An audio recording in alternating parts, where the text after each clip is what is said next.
किसी को भी ये उम्मीद नहीं थी कि नेहा को उस रिजेक्शन का इतना बड़ा सदमा लगेगा कि वो अपने हाथों की नसें भी काट लेगी। रमन भागता हुआ नेहा के पास पहुंचकर देखता है तो नेहा की कलाई से अभी भी खून रस रहा था। वहीं वो खुद बेहोश हो गई थी।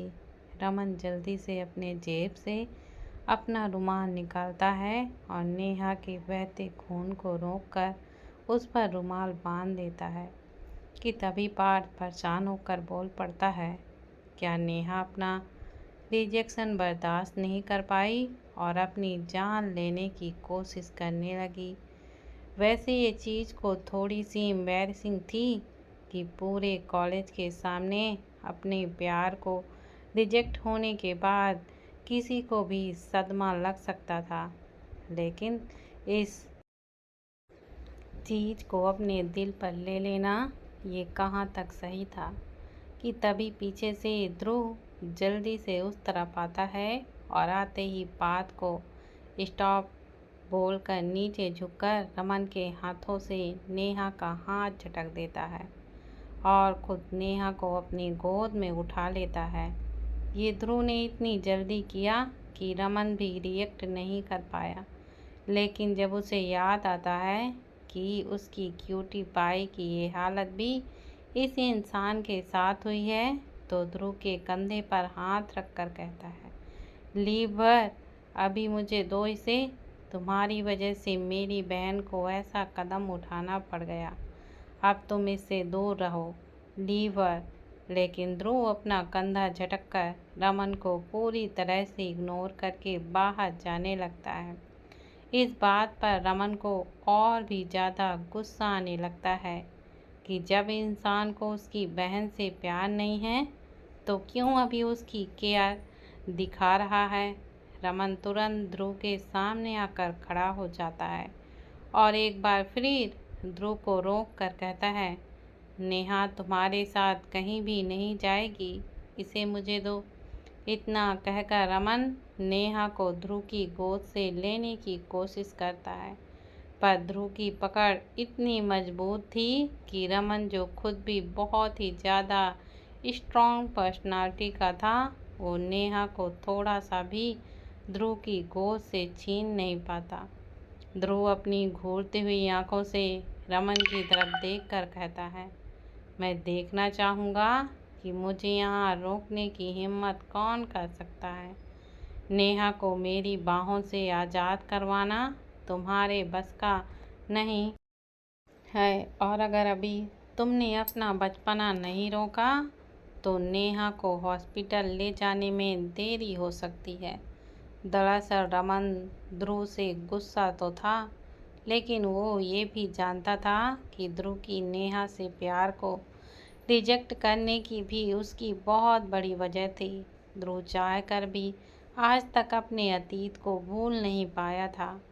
जब आप अपने सबसे करीबी को किसी एक वजह से अपने से दूर जाते हुए देखते हो तो आपको वो वजह से ही नफरत हो जाती है, जैसे इस वक्त ध्रुव को प्यार को एक्सेप्ट करने से थी। रमन ये भी अच्छी तरह से जानता था कि कहीं न कहीं ध्रुव की नफरत की वजह उसकी दीदू से ही रिलेटेड हो सकती थी, लेकिन पूरी चीज़ तो उसे भी नहीं पता थी। इसी के साथ वो कितनी भी कोशिश कर लेता, लेकिन वो ध्रुव के बाहों से खुद भी नेहा को आज़ाद नहीं करा पाता। लेकिन ये फ्रस्ट्रेशन उसके चेहरे पर साफ साफ दिख रहा था कि वो इस वक्त चाह कर भी ध्रुव को ज़्यादा नहीं सुना पा रहा था। ध्रुव बिना अपने पीछे खड़े लोगों पर ध्यान दिए उस रूम से बाहर की ओर निकल जाता है और वहीं कुछ देर और उसे सेरा दिखाई दे जाता है, जो ध्रुव के खाली एक इशारे को समझकर तुरंत गाड़ी लेने चला जाता है। वहीं उस कमरे के बाहर खड़ा पार्थ रमन के पास आकर उसके कंधे पर हाथ रखकर कहता है, नेहा एक फाइटर है, उसे कुछ भी नहीं होगा, और अगर उसका खून ज़्यादा बह गया होगा तो मैं अपना दे दूँगा। जिसे सुनकर रमन जिसका पारा पहले ही अपनी बहन को ध्रुव के गोद से ना छुड़ाने पर चढ़ा हुआ था, आखिर वो बेचारे पात पर उतार ही जाता है। रमन बिना पात को वार्निंग दिए सीधा एक पंच बनाकर पात के चेहरे पर मारता है। बेचारा कॉन्सर्नेट पात अनजाने अटैक के लिए तैयार ही नहीं था। वो तो अभी रमन का हाथ पकड़कर उसे ठाठस बंधाने वाला था कि रमन का सीधा हाथ, जो कुछ देर पहले उसके मुंह पर पड़ने वाला था, वो सीधा उसके गालों और आंखों के पास पड़ जाता है। अचानक हुए इस अटैक से पार्थ अपने गालों पर हाथ रखकर हैरानी से रमन की तरफ देखता है, जो अपने दांत पीसते हुए कह रहा था, तुम्हारा भाई अगर चुपचाप से मेरी बहन के प्रपोजल को हाँ कर देता तो ये नौबत ही नहीं आती। तुम सिंघानिया समझते क्या हो खुद को? हर बार अपनी ही चलानी होती है। रमन के चेहरे पर पहले जो ध्रुव को लेकर फ्रस्ट्रेशन थी, वो पार्थ के चेहरे पर पंच निशान देखकर शांत होने लगी थी। अब खून का बदला तो उसने चुका दिया था। बेशक ध्रुव को वो पीट नहीं पाया था, लेकिन पार्थ भी तो ध्रुव का भाई था, इसलिए उस पर हाथ साफ करना अपनी बहन का बदला लेने वाली ही बात होती। रमन अपनी उस पंच पर दूसरा हाथ फेरते हुए कहता है, मेरी बहन को कुछ होना भी नहीं चाहिए, वरना ये अगला पंच तुम्हारे भाई ध्रुव सिंघानिया को पड़ेगा। और रही बात नेहा को खून देने की, तो तुम चिंता मत करो। अपनी बहन को खून की कमी मैं तुम्हारे अंदर के खून के हर कतरे को निकाल कर पूरा कर लूँगा। तभी रमन पार्थ का हाथ पकड़कर उसे बाहर ले जाते हुए कहता है, चलो जल्दी देखते हैं तुम्हारा वो खड़ूस भाई मेरी प्यारी बहन को किस हॉस्पिटल लेकर गया होगा। पार्थ बेचारे को पता भी नहीं चलता कि कब वो रमन के लिए एक पंचिंग बैग, जिस पर वो उसके भाई का फ्रस्ट्रेशन भी निकाल चुका है, बन गया। आखिर वो भी तो नेहा को अपनी बहन मानता था। माना कि वो अपने भाई के सामने भीगी बिल्ली बना हुआ था, लेकिन उसकी फिक्र तो सच्ची थी। लेकिन अब वो कर ही क्या सकता था।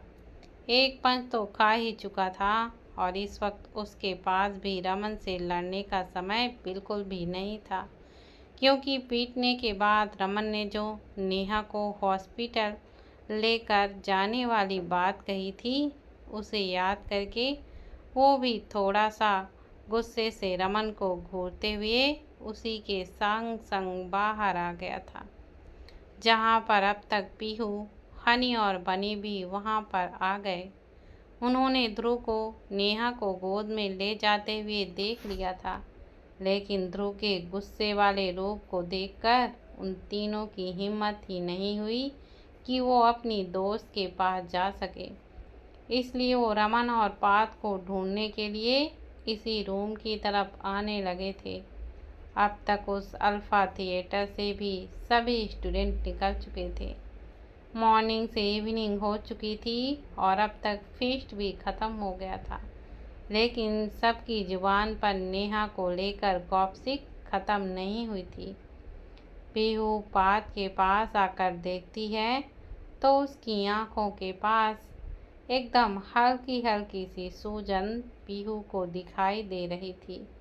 पीहू अपने मन में सोचती है कि क्या सच में अंदर मार पिटाई हुई थी, जिसमें नेहा और पार्थ को ही चोट लगी है। पीहू पार्थ से पूछती है, ये तुम्हें चोट कैसे लगी? तुम तो नेहा को देखने गए थे। अब बेचारा पार्थ अपने दोस्तों को क्या ही बोलता कि उसे ये पिटाई अपने भाई की हरकतों की वजह से रमन भाई से मिली है। पार्थ तुरंत झूठ बोल जाता है कि वो बिना ध्यान दिए दरवाजे के एक नोक से टकरा गया था। पीहू को फिर भी कुछ गड़बड़ लगती है, लेकिन बाहर अपने फ़ोन पर अपने ड्राइवर को बुलाते रमन को देखकर उसे ऐसा कहीं से भी नहीं लग रहा था कि अंदर मार पिटाई में रमन सर को थोड़ी सी भी चोट लगी हो। तभी वहाँ रमन की गाड़ी ड्राइवर लेकर आता है और रमन जल्दी से अपनी गाड़ी में बैठ जाता है। उसने एक बार भी पात को बैठने के लिए नहीं कहा, लेकिन वो खुद भी वहाँ से ड्राइवर को आगे चलने का इशारा नहीं दिया। पात उन तीनों लोगों को देखकर कहता है, अभी नेहा की कंडीशन कैसी है, इसके बारे में जैसे ही मुझे कुछ पता चलेगा मैं तुम सबको बता दूंगा, पर इस वक्त सिर्फ फैमिली का ही जाना सही होगा। पात इतना सीरियस होकर कह रहा था जैसे बताना चाह रहा हो कि नेहा के करीब सबसे पहले वो खुद आता है और वो खुद उनको अपने आप ही बुलाएगा। पात की बात हनी और बनी दोनों ही तुरंत मान गए, लेकिन पीहू बिल्कुल पात को इग्नोर करके रमन की कार के पीछे रमन के साथ ही बैठ जाती है। पीहू अपने मन में कहती है, अभी 1 साल भी पूरा नहीं हुआ इन्हें नेहा का भाई बनने में, और मुझे अपनी बचपन की दोस्त से मिलने के लिए खुद परमिशन देने वाली बात कह रहे हैं। पीहू को उसकी बात इग्नोर होते हुए देखकर पात अपने मन में सोचता है, आज क्या हो गया है उसकी किस्मत को। आज उसके राहु केतु क्यों उसकी बैंड बजाने में लगे हुए हैं। आज से पहले तो कभी उस पर किसी दूसरी की गलती की सज़ा नहीं मिली और ना ही कोई उसके विरुद्ध जाता था, लेकिन अब उसका बिल्कुल विपरीत होने लगा है। नेहा की संगति का ऐसा असर, लगता है नेहा के भाई बनने के बाद उसकी किस्मत भी नेहा से जुड़ चुकी है। अगर नेहा की कभी बैंड बजती तो उसकी भी बजने लगी है। यही सोचते सोचते वो भी गाड़ी के अंदर बैठ जाता है। कुछ समय के बाद हॉस्पिटल में तीनों नेहा का नाम पता करवाते हुए आते हैं तो उन्हें वहाँ शेरा खड़ा हुआ दिखाई देता है। पात जल्दी से शेरा के पास जाकर नेहा और ध्रुव किस जगह है पूछता है तो शेरा उन्हें एक बंद दरवाजे की तरफ इशारा कर देता है। रमन जल्दी से दरवाज़ा खोल कर देखता है तो कुछ देर के पहले इंसिडेंट से भी ज़्यादा हैरान हो जाता है। ध्रुव नेहा के चेहरे को खुद किसी चीज़ से साफ कर रहा था। वहीं एक डॉक्टर नेहा के हाथों में अच्छे से पट्टियां बांध रहे थे। ध्रुव के शांत लेकिन उस फिक्र भरे चेहरे को देखकर रमन एक गहरी सांस लेता है और वो दरवाज़ा जिससे वो अंदर जाने ही वाला था खुद बंद करके बाहर की ओर निकल आता है। वो समझ गया था कि अंदर ध्रुव क्या कर रहा है। रमन अपने मन में कहता है, मानना भी नहीं आता और छुपाना भी नहीं आता है। एक दूसरे से प्यार है बताना भी नहीं आता। रमन को अंदर की जगह बाहर आते हुए देखकर पात बोल ही पड़ता है, क्या हो गया, हम अंदर क्यों नहीं जा रहे हैं, देखने तो दो बात कितनी सीरियस है। मुझे डॉक्टर से भी बात करनी होगी। नेहा का वहाँ पर काफ़ी खून बह चुका है, इसलिए अगर मेरा खून कम पड़ गया तो हमने जल्दी से हमारा रेयर ओ निगेटिव ब्लड भी तो अरेंज करना है। पात के चेहरे पर फिक्र साफ साफ दिखाई दे रही थी। ये देख कर रमन अंदर ही अंदर बहुत ही ज़्यादा खुश था, लेकिन उसे पात की कुछ बेवकूफ़ी पर हंसी भी आ रही थी। क्या इस बेवकूफ़ को वहाँ नेहा के हाथों में लगा खून और नीचे पड़ा लाल रंग के पेंट में कोई फर्क ही नहीं दिखा। दरअसल दूर से जिसे रमन खून समझ रहा था उसे पास जाकर नेहा के हाथ में पट्टी बांधने पर दिखाई दे जाता है कि वहाँ खून की तो कुछ ही कतरा था, लेकिन नीचे लाल कलर जो बिल्कुल खून के रंग का था वो भी पड़ा हुआ था। उसने और ध्रुव ने नीचे झुककर इस पेंट को देख लिया था, लेकिन पात तो खड़े होकर अपनी ही थ्योरी पर बस लगा हुआ था। अभी तो किसी को अच्छे से ये भी नहीं पता था कि क्या वाकई में नेहा ने अपने हाथों को नसों को काटा था, क्योंकि रुमाल बांधने पर वहाँ किसी काटने का नहीं बल्कि कुछ कटने का निशान जैसा कुछ नजर आ रहा था। साथ ही नीचे पड़े ढेर सारे कांच को देखकर रमन कुछ कुछ अंदाजा लगा चुका था कि शायद ध्रुव या नेहा ने गुस्से में ये सब कुछ तहस नहस किया होगा, लेकिन वास्तव में वहाँ हुआ क्या होगा ये तो नेहा ही अच्छे से बता सकती थी। फ्लैशबैक। ध्रुव जब अपनी गाड़ी में बैठा था तो उसने सेरा से कहा, अगले 5 मिनट में हम हॉस्पिटल में होने चाहिए। इसी के साथ एक कॉल अर्पित को भी कर दिया जाता है, जिसे बस इतना कहा गया था, हॉस्पिटल अरेंज एवरीथिंग। फिर क्या, अर्पित अपने काम पर लग गया था। जब तक ध्रुव हॉस्पिटल पहुंचा था, शहर के सबसे बड़े हॉस्पिटल का डायरेक्टर खुद ध्रुव को लेने हॉस्पिटल के गेट पर खड़ा था, क्योंकि उसे ऑर्डर सीधा उसके चेयरमैन से मिला था कि ध्रुव के खास इंसान के इलाज में थोड़ी सी भी कमी बिल्कुल भी नहीं होनी चाहिए। उस डायरेक्टर के लिए चेयरमैन का कॉल वो भी हड़बड़ी में आता देख वो भी समझ गया था कि ज़रूर कोई बहुत खास इंसान का आज इलाज होना है और वो यहाँ बिल्कुल भी लापरवाही नहीं कर सकता था। इसलिए उसने हॉस्पिटल के सबसे सीनियर डॉक्टर को रेडी होने के लिए, साथ ही अपने साथ एक एक्सपेंसिव डॉक्टर को भी स्टैंड बाय पर रहने के लिए बोल दिया था। लेकिन बाद में उसको पता चलता है कि जो लड़की एडमिट हुई थी उसके तो बस हाथ में थोड़ा सा कट लगा था। इसी के साथ कुछ कमजोरी के चलते वो बेहोश हो गई थी।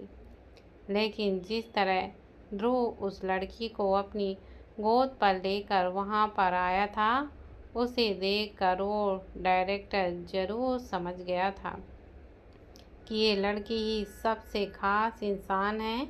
इसलिए बेशक चोट हल्की ही क्यों ना हो या उसका हॉस्पिटल लापरवाही नहीं बरतेगा। इसलिए सीनियर डॉक्टर ने ध्रुव को बता दिया था कि बेहोश होने का कारण क्या है।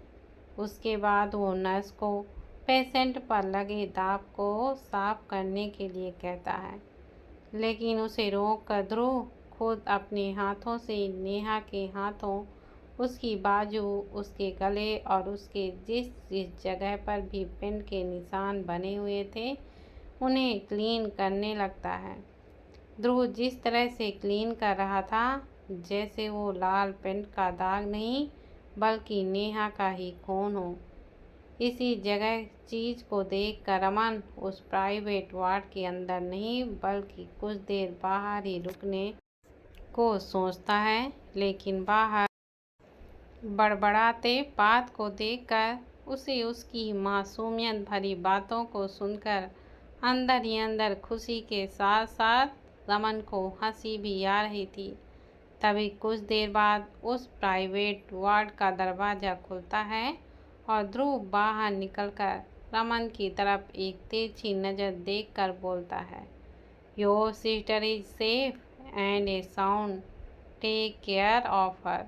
इतना कहकर ध्रुव वहाँ से जाने को होता है कि पास जो पहले कुछ अपने भाई को डर के मारे बोल नहीं पाया था, लेकिन नेहा के उसके साथ सुबह से एक्सीडेंट होने से लेकर अभी हॉस्पिटल पहुंचने तक के सफ़र को याद करते हुए थोड़ा साहस दिखाकर अपने भाई से कह ही देता है, भाई आप ऐसे कैसे कर सकते हो, आपकी वजह से नेहा की ये हालत हुई है। उसने तो बस अपने दिल की ही तो बात कही थी। ऐसे सबके सामने रिजेक्ट करने से अगर कल उसने फिर से कुछ ऐसा वैसा करने के बारे में सोचा तो। मैं बता रहा हूँ भाई, नेहा बेशक दिमाग से तेज हो लेकिन दिल के मामले में बेवकूफ़ है। दिल तोड़ना भी एक क्राइम होता है। इसलिए अब आप क्राइम करके यहाँ से बिल्कुल भी नहीं जा सकते। तभी पार्थ के दूसरे गाल पर और बिल्कुल उसी जगह पर पोजीशन अलग पर एक पंच पड़ता है। रमन भी इसी पंच के पढ़ने को एक्सेप्ट कर रहा था। आखिर इस लड़के का दिमाग नेहा के मामले में काम करना कैसे ही बंद कर सकता है। वहीं पात अब अपना दूसरा गाल पकड़कर अपने भाई से उस पंच का कारण जानना चाहता था, लेकिन ध्रुव बस उसे अपने गुस्सैल भरी आंखों से घूरकर अपने सेक्रेटरी के हाथों अपनी न्यू सेट पकड़ लेता है और अपनी सेट चेंज करने के लिए वहां से चला जाता है। पात जानना चाहता था कि आज उसे बस ढोल क्यों बना रहे हैं। क्या उसकी फिक्र की यहाँ कोई भी वैल्यू नहीं है। बेशक ये दोनों उसके सीनियर होने के साथ उसके भाई हैं, लेकिन उसे कम से कम अपने द्वारा दिए गए पंच का कारण भी तो बताया जाए, ताकि अगली बार वो इस चीज़ को रिपीट ना करे। लेकिन जैसे रमन ने उसे इग्नोर कर दिया था, वैसे ही ध्रुव भी अपने भाई को इग्नोर करके वहां से जा चुका था। तभी पात भी यही देखता है कि ध्रुव उस प्राइवेट वार्ड के दूसरे साइड वाले विजिटर रूम से उस सेट को लेकर जाकर डोर को एकदम क्लोज कर देता है। इसी के साथ कुछ देर बाद पात का वो कन्फ्यूजन और कोई नहीं बल्कि नेहा ही आखिरकार दूर करती है। नेहा को करीब आधे घंटे बाद होश आ जाता है। तभी उसे अपने चारों तरफ रमन, पीहू और काले निशानों वाला पात नजर आता है। पात की शक्ल देखकर लग रहा था कि उसे किसी ने अभी ताजा ताजा मारा है। सभी नेहा से उसका हाल चाल पूछने पर लगे हुए थे, जिन्हें नेहा हल्की मुस्कान के साथ अपना रिजेक्शन वाला दर्द छुपाकर बस ठीक है बता रही थी। लेकिन नेहा का चेहरा उसके झूठ में उसका साथ बिल्कुल भी नहीं दे रहा था। नेहा, जिसका चेहरा बहुत ही एक्सपेंसिव था, ये उसकी यूएसपी होने के साथ ही उसकी कभी कभी कमजोरी भी बन जाती थी। लेकिन तभी पात अपना फिर से मुंह खोलता है नेहा को कुछ समझाने के लिए, लेकिन इस बार उसे अपना मुंह फिर से खोलने पर डर लग रहा था, क्योंकि आज जितनी बार उसने कुछ कहा था वो पंच खाया हुआ था। लेकिन नेहा सीधा पात से ही पूछ लेती है, ये तुम्हारे चेहरे पर क्यों 12 बजे हुए हैं? मुझे तो बस ध्रुव सर ने मुंह पर मना किया था। क्या तुम्हें किसी ने पीट कर मना किया? बेचारा पात, नेहा को तो यही लग रहा था कि शायद पात को किसी ने प्रपोज किया होगा और ये उसके शक्ल पर उसका रिजल्ट छुपा हुआ है। नेहा पात का मजाक बनाने के साथ मुस्कुरा रही थी, लेकिन रमन देख सकता था कि कैसे नेहा झूठी हंसी के साथ साथ पात को भी छेड़ रही है। रमन एक गहरी सांस लेता है और अपनी क्यूटी पाई के सिर पर हाथ फेरते हुए कहता है, मेरी क्यूटी पाई, अपने भाई के सामने अपने आप को स्ट्रांग दिखाने का हक किसने दे दिया है? अगर दुखी हो रहा है, बुरा लग रहा है, तो उसे कहना सीखो, मैं हूँ ना। तुम्हारा कोई ब्रेकअप थोड़ी हुआ है। वो तो अनपढ़ा लिखा नासमझ इंसान तुम्हारे प्यार को समझ ही नहीं पाया। लेकिन एक भाई का प्यार कभी खत्म बिल्कुल भी नहीं होने वाला। नेहा रमन की बात सुनकर, जो कुछ देर पहले फेक तरीके से बाकियों को ये दिखा रही थी कि उसको कोई फर्क नहीं पड़ा, अब सीधा रमन के गले लग जाती है। नेहा थोड़ा सा मायूस होकर कहती है, बिग बी, मेरे प्यार की गाड़ी तो अपने सफ़र के शुरू होने से पहले ही पटरी से उतर गई।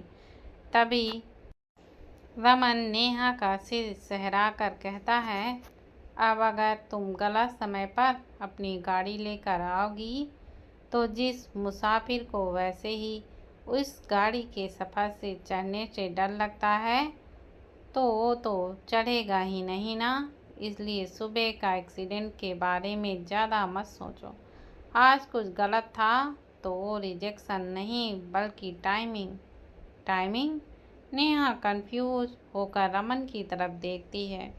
वहीं पार्थ को इनके भाई बहन वाले प्यार में अपनी जगह बनाने के लिए वहीं घुसकर नेहा से पूछना पड़ता है। नेहा, सबसे पहले तुम ये बताओ, तुमने अपनी कलाई क्यों काटी? क्या सिर्फ ध्रुव भाई का ही प्यार तुम्हें दिखा, अपने मॉम डैड और हम भाइयों और अपने दोस्तों का नहीं?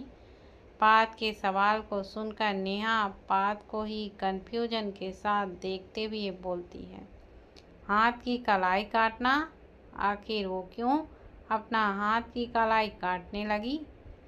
गलती तुम्हारे भाई की है। मुझे रिजेक्ट करने का कारण ना बताकर पता नहीं कहाँ गायब हो गए। नेहा आखिरकार उन्हें बता ही देती है कि वहाँ ध्रुव को अपने आप गुस्सा आ गया था और उन्होंने अपने गुस्से में वहाँ पड़े हमारे सभी प्रूफ को तोड़ कर रख दिया। मैं तो शॉक्ड हो गई थी, इसलिए ध्यान ही नहीं दे पाई कि पीछे रखा एक कांच के वास से मेरे कलाई में हल्का सा कट लग गया था। लेकिन तुम भी होश हो गई थी? पार्थ अभी भी थोड़े डाउट से कहता है। तभी उन सभी को किसी के पेट से गुड़ गुड़ की आवाज़ आती हुई सुनाई देती है और पार्थ के साथ साथ सभी समझ जाते हैं कि आखिर नेहा के बेहोश होने का असली कारण क्या था। पार्थ का डिटेक्टिव दिमाग अभी भी कुछ प्रोसेस करने में लगा हुआ था कि रमन आखिर बोल ही देता है। वो कोई खून नहीं था बल्कि रेड पेंट था जो नेहा के बेहोश होने के साथ उस पर और उसके आसपास गिर गया था। No error. अब पार्थ का भागता हुआ दिमाग शांत हो गया था, लेकिन नेहा के दिमाग में अभी भी रमन की ही बातें चली ही जा रही थी। दुख के रिजेक्शन से ज़्यादा उसे दुख इस बात का था कि ध्रुव की आंखें कुछ बयान कर रही थीं और उसके शब्द कुछ और। तभी नेहा अपनी चुप्पी को तोड़ते हुए पूछ ही लेती है, क्या मुझे सच में आज प्रपोज नहीं करना चाहिए? कुछ देर रमन और पार्थ कुछ नहीं कहते, लेकिन बाद में पार्थ बोल ही पड़ता है, हाँ आज शायद नहीं।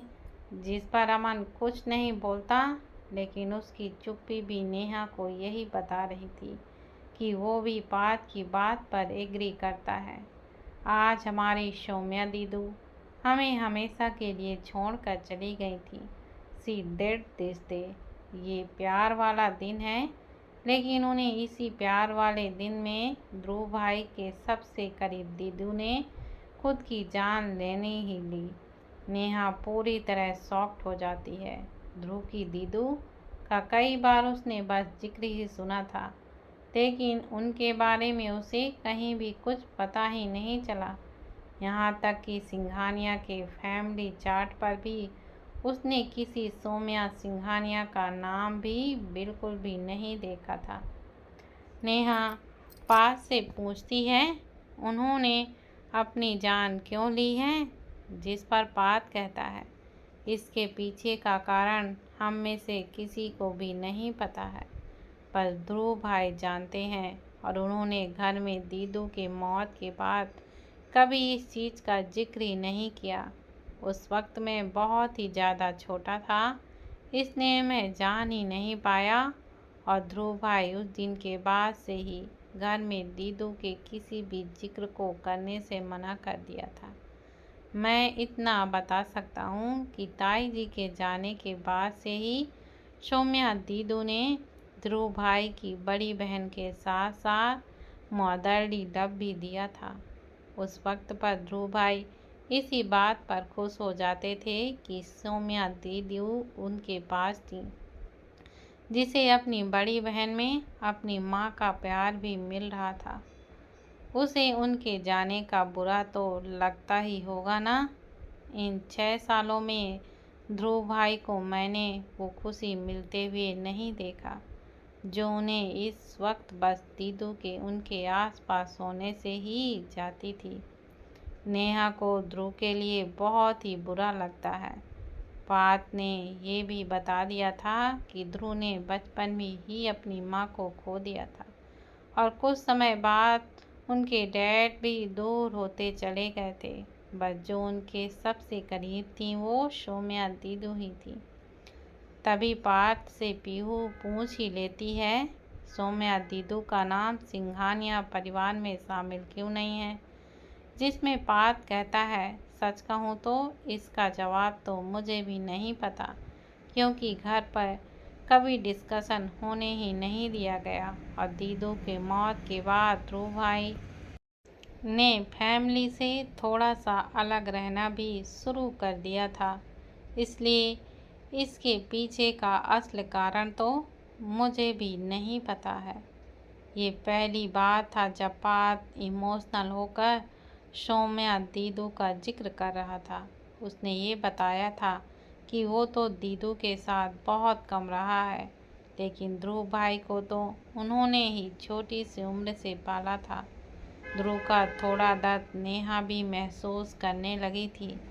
बेशक ध्रुव को बचपन से प्यार जिस इंसान से मिला उन्हें ही उसने खो दिया था आज के दिन। तभी रमन नेहा के उदास पड़े चेहरे को देखकर पूछता है, अब तुम क्या करने का सोच रही हो? नेहा उसी मायूसी के साथ कहती है, बेशक आज गलत समय पर सही काम करने चली थी, इसलिए तो पैचअप होने से पहले ही ब्रेकअप हो गया। पीहू और पार्थ एक साथ पूछते हैं, हॉट नेक्स्ट? जिस पर नेहा अपने पेट पर हाथ रखकर कहती है, ब्रेकअप पार्टी, क्योंकि दिल तो मेरा भी टूटा है आज। और मैं अकेले नहीं, बल्कि जिनका दिल कुछ साल पहले टूटा था उन्हें भी अपनी ब्रेकअप पार्टी में बुलाएंगे।